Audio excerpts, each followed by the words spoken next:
Hi everybody, it's Colin here from Woodthorp International.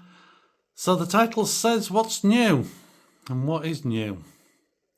Well, two buildings to start with. I need to build them, but I needed to know the size of them just because I've started laying track to them on the inside of the layout. So let's show you one of them. So this is the mountain lumber unit. I chose this because for many reasons. Size, I quite like, it's quite big. And when it was first built, they would have maybe brought some of the lumber in from other hills to this down the river, and this is going to be near the river but no longer connected. In my world, where that bit ends there, it would have gone further to the left to get to the river, but it would have worked. But and also there was a great mountain near it, which I've done a fraction of it, and that's where some of the other trees came. But the actual footprint is that size. Now, I'm having that bit there, here. So when trains come in this area here, there'll be some kind of machine that will pick them up, drop them onto the conveyor belt. It will go into the factory and then come out over here as sawn wood, ready to go to the furniture factory and to the rest of America. Now, just due to, let me just move this, due to this line coming down from the funicular there, what I've decided to do is to run it through the last gap from that post to that post. And the other thing to do is I'm not going to bring this bit where the wood comes out on another conveyor belt as far. I'm going to stop it before the first post, because this now isn't a full working factory from the point of view it must do so many meters of timber a day. It's just to bring in more money to the heritage area, to maintain the funicular and to show people round.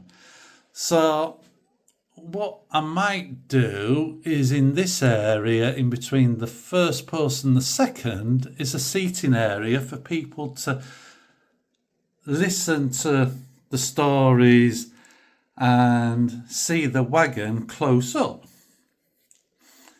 That's what I'm thinking.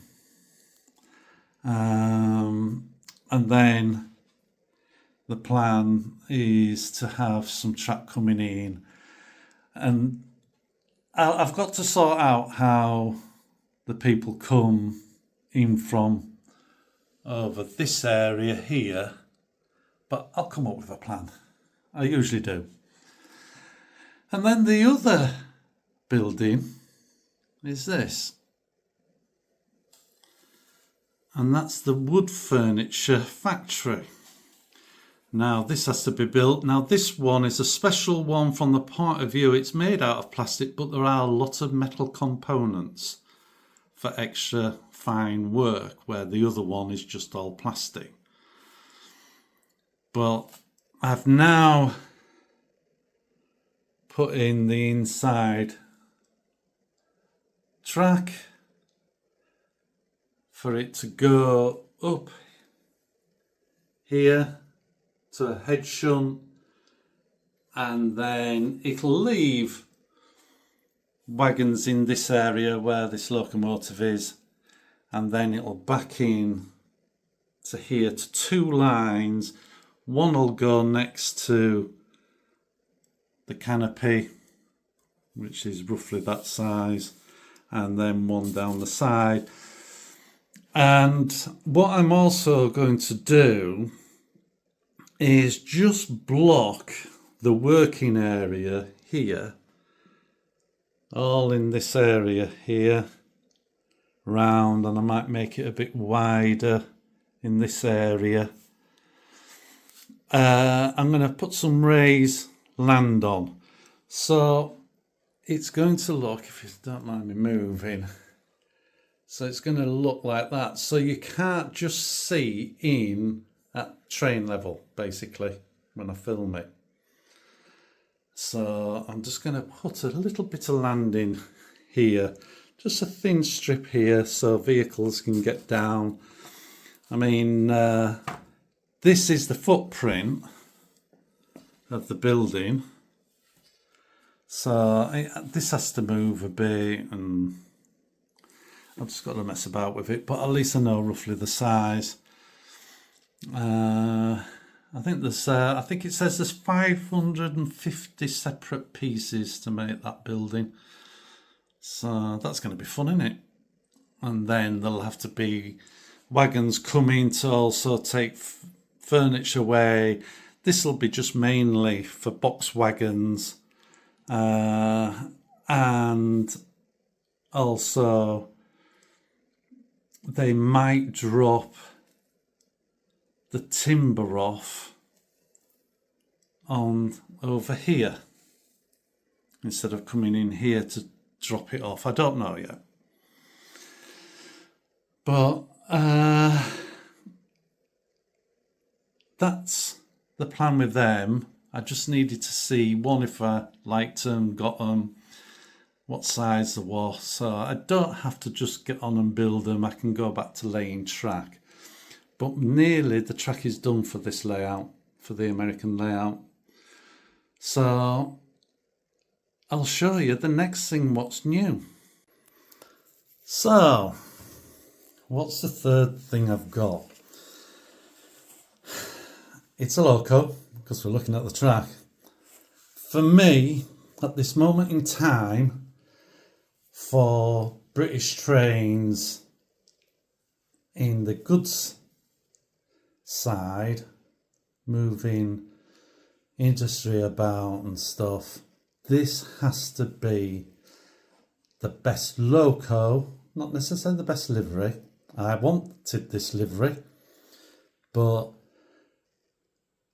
as some of you might know, I'm a bit partial to 66s, and I've got the Revolution Gold Drax 66, and it is spectacular. I know it just looks like any other 66, but it really is an amazing looking loco and amazing sound. It's the best 66 sound I've heard in an N-gauge. They have pulled all the stops out. They must have put a very good speaker in, because the one thing in N-gauge, and us N-gauge people know this, it doesn't have sometimes the same amount of grunt. But I believe that this has to be a very good sounding 66. For me it is. Somebody else might disagree. Somebody who even drives the trains might disagree. But as you know, I like 66s, and I've got over 30 different liveries. From very old 66s when they first came out to now the most modern one. It runs quiet. It pulls all 16 Drax wagons without any trouble at all. I would like to get the gold one at some point, but you know, we have to be patient sometimes. But let's just a few things. It's got 31 sound functions.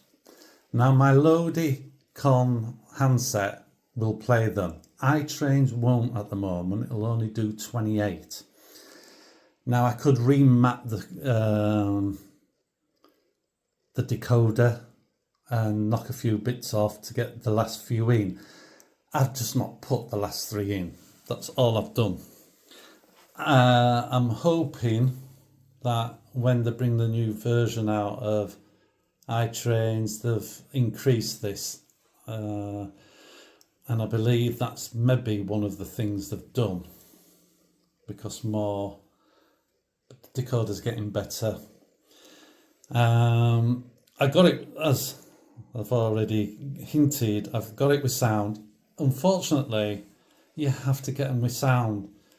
I don't think they do any fitted 66s, and if they don't, getting a decoder, I believe, still is totally not easy, if not impossible, because they're using this new decoder with a lot more pins.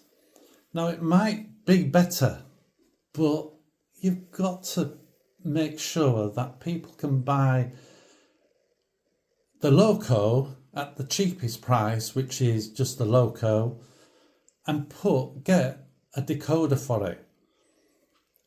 And if we don't have that facility, then unfortunately no one's going to buy them, because they don't do the same amount in sound as they do just normal locos without the sound in.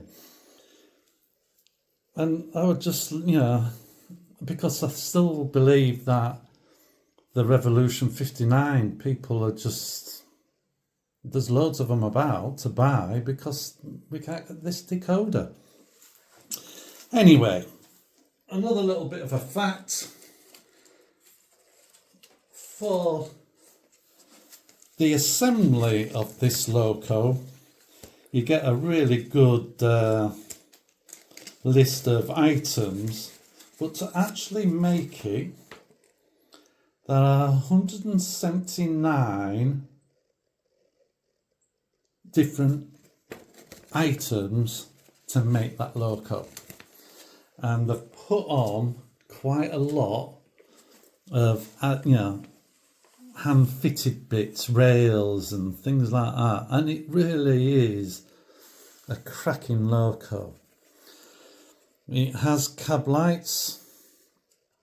I quite like the cab light, because when you start it up, it dims a little bit. Now other locos might have do this. For me, it's my first one. It has 3 different ways of starting: normal, warm start, fail start, and cold start. Now they've put that all on one function key. You have to either hit it once, twice or 3 times. But this is the warm start.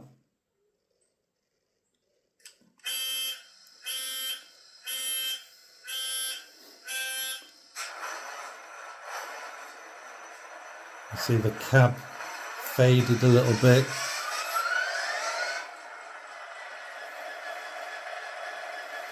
And it has loads of noises when it's running, hisses and all sorts of different things, and when it's just ticking over.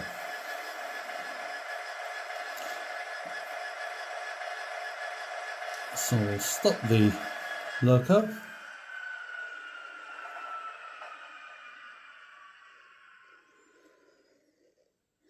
This is fail start.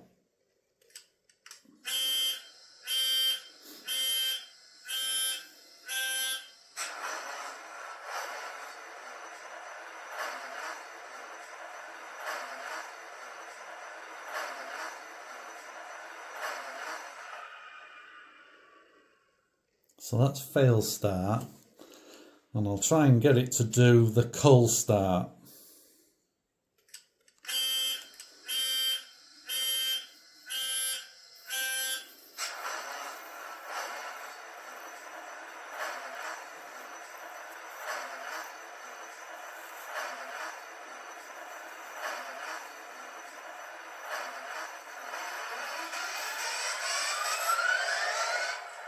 Now it's got it going, but this is then something what they must do in the real world.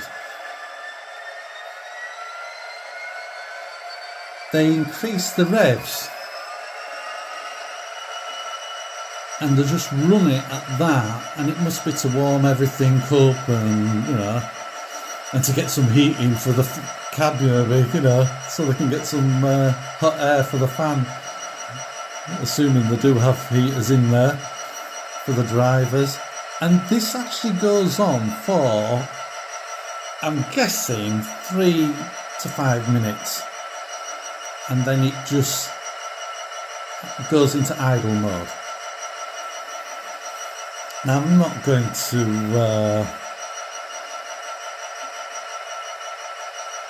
make you watch all of it.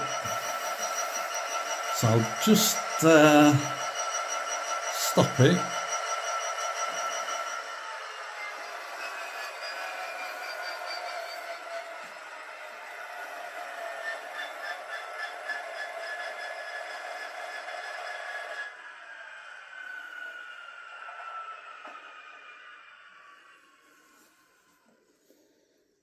Then I'll just start it in normal warm mode so you can hear it pull off.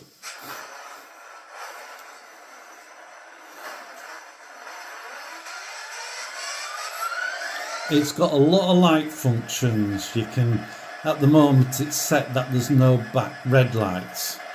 I like it without the red lights on. And then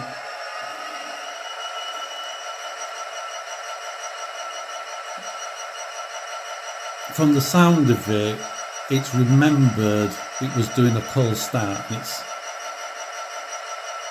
gone up, revving again. So what I'll do is I'll just pause this for you so you don't have to listen to it. But I quite like listening to it, I must say.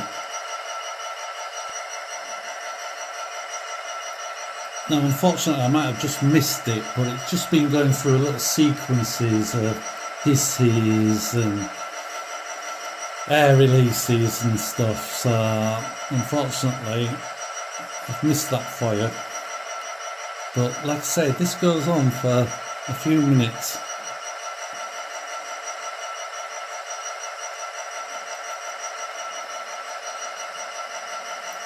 I'll just pause you again, and if the noises start I'll try and hit the play button.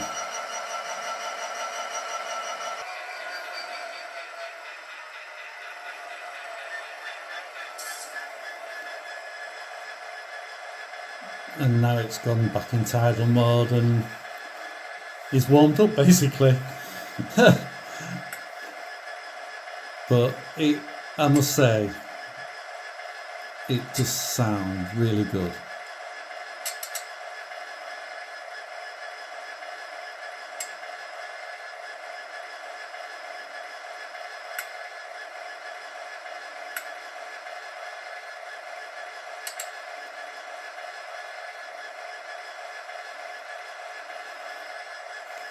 It has loads of lights, like I was saying, turning the backlights off. You can control the cab light yourself. It has warning lights, it has red lights at both ends for when it's parked up. That was part of the noise in the warm-up sequence. It even has an emergency stop button. It's great. The features are amazing. The horn sounds absolutely superb, and it's got the case of if it's got a heavy load, you can hit the button, it will increase to if it's going to move away and then move away. Cab light turns off automatic, or you can turn it off before it starts moving. And that's on speed step 2. And as you can see, I've got the Drax wagons again, you know, behind it, because that's what I bought that for.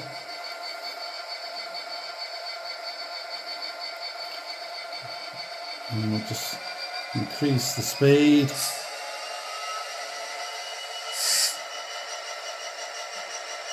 I'll move it away just to finish this part of the film.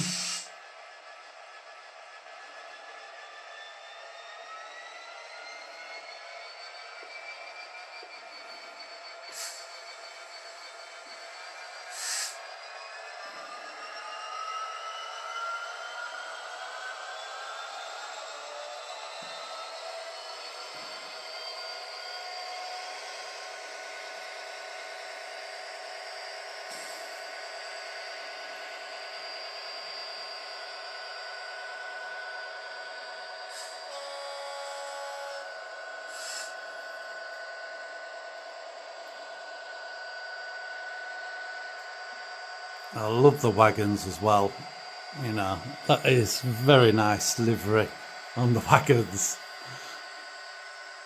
And it was very good. That Revolution did 16 different wagons and 17 with the gold one. Like I say, I'm going to have to wait a while for that.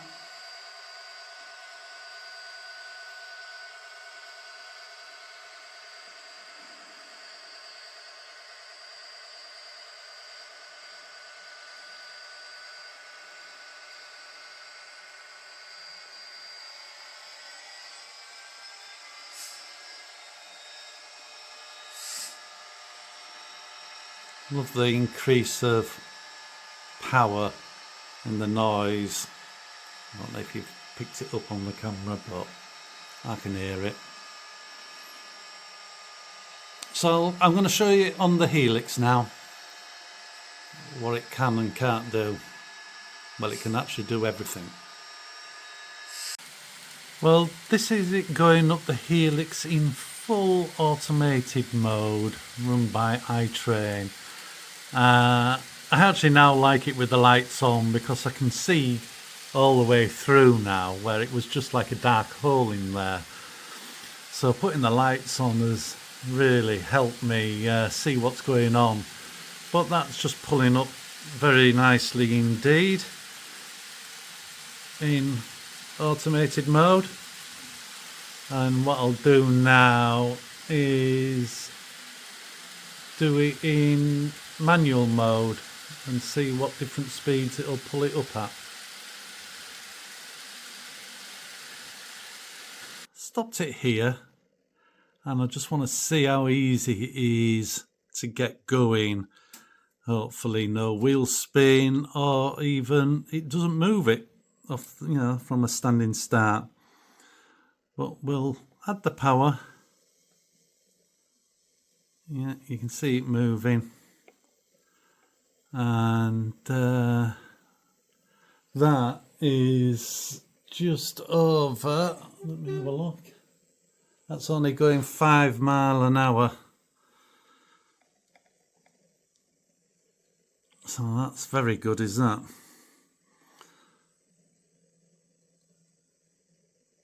Let's see if it keeps it at that speed.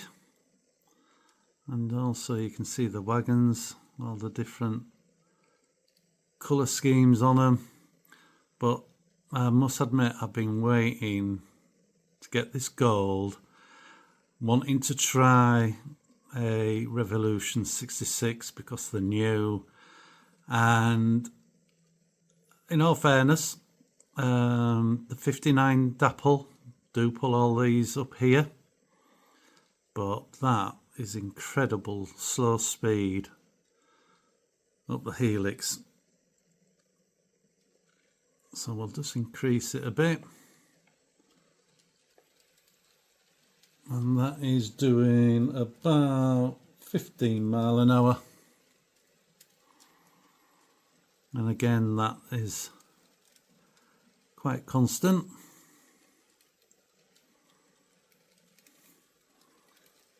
So let's increase it a bit more.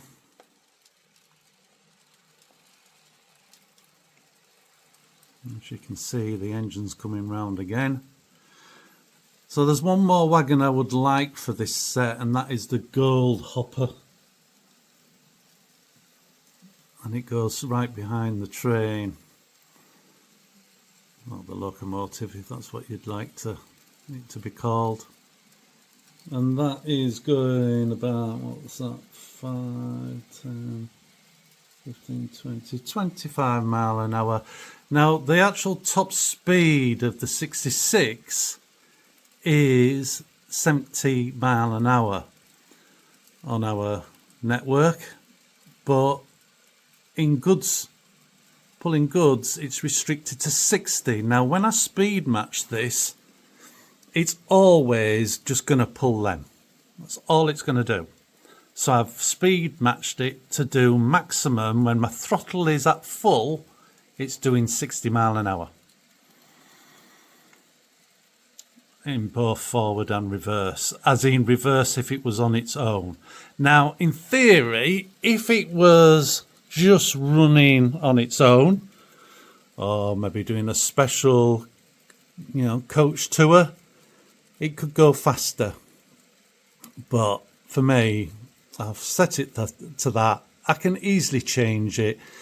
It was a lovely curve on the speed measuring graph. Very pleased with it. I can't really say any more, but what a fantastic set that is.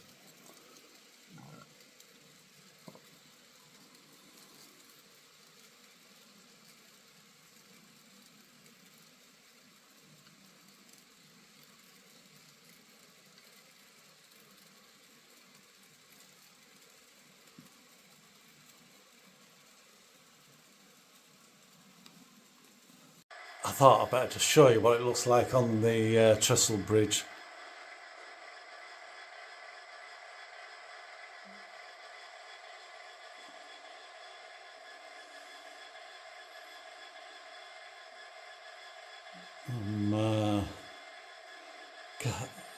Anything what runs over this trestle bridge is,